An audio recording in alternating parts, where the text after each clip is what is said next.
Madame Premier Ministre, j'aimerais d'abord vous remercier d'être First of all, I would like to thank you for coming to Ottawa, as well for the work that you have done over the course of the last year to build a stronger, more resilient, and more independent country. The Sir John A.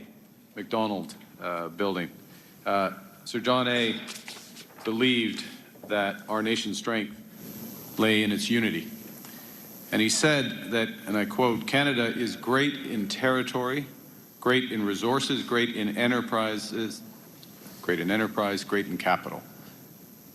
That's truer than ever. Our country is more united, ambitious, and determined than it has been in decades. And it's incumbent on all of us to seize this moment, build big things together. Le monde aujourd'hui change rapidement. The world today is rapidly changing. It is plunging Canadian families and workers into a climate of uncertainty. As premiers, we need to focus on what we can control. That's what we're doing. We're focusing on what we can control. Nous bâtissons une économie canadienne plus We're forte. building a stronger Canadian economy and a more resilient Canadian economy, so that Canada depends less on a single trade partner and is more resilient to world events. We are working quickly and are seeing results. Canada has signed 2 agreements, 2 economic and security agreements on 4 continents, and that was done in 6 months in order to forge reliable, long-standing partnerships. 12 economic and security accords, 4 continents, 6 months, that we have signed has been very much reinforced and led by the 20 trade missions that the premiers have led across 3 continents over the same period. One example is the new trade agreement with China that we all worked on together. Premier Mo was able to join. Part of that agreement unlocks more than $7 billion in export markets for Canadian farmers, ranchers, fish harvesters, and workers across our country. In our coming months, we intend to advance our trading relationships with global giants, including India, the ASEAN countries representing more than 20% of global GDP, and Mercosur.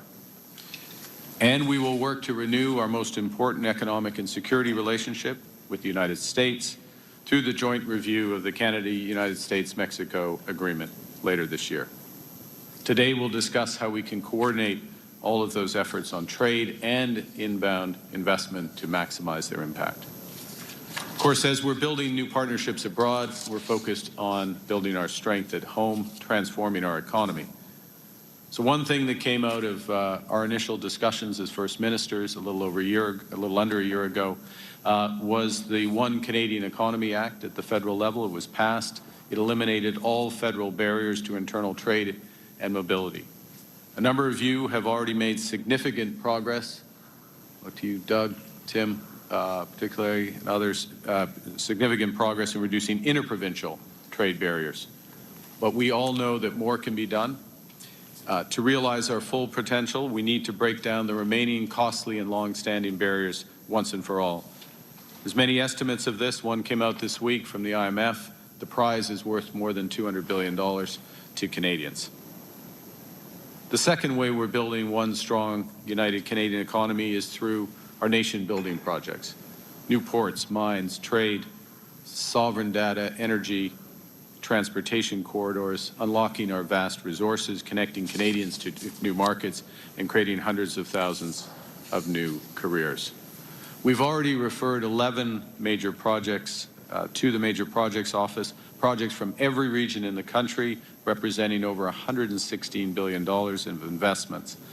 One thing we'll do today is I'll talk a bit about the federal government's upcoming electricity strategy, which will complement your leadership, your efforts in doubling the size of our grid, lowering costs for Canadians and Canadian business, and extending our energy advantage in the world. This table knows, and you live it, it's not just what we build, it's how we build. means working in true partnership with Indigenous peoples. It means moving quickly and responsibly through one project, one review to accelerate approval timelines.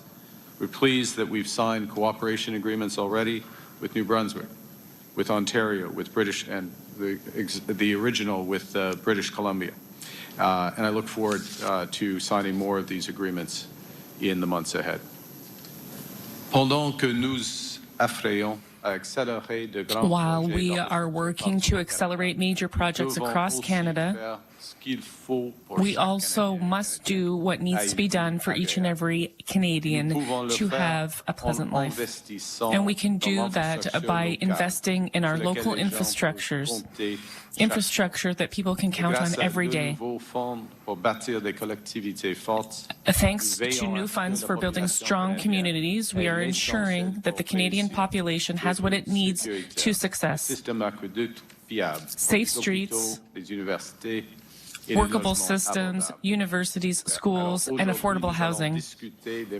Today we will be discussing how we can achieve this in order to maximize the repercussions and the benefits and to move forward in the construction of more affordable housing. As we discussed last night, strong communities are safe communities. We're building in partnership, respecting each other's jurisdictions.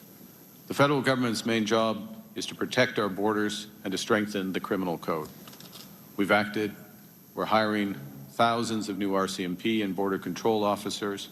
We have six crime bills before the House, bills that will secure our borders, combat hate, toughen bail and sentencing laws, and protect victims of violence. Today we'll discuss how these stronger enforcement measures and how we can cooperate across different levels of government for collective security. Let me conclude, and back to Sir John A.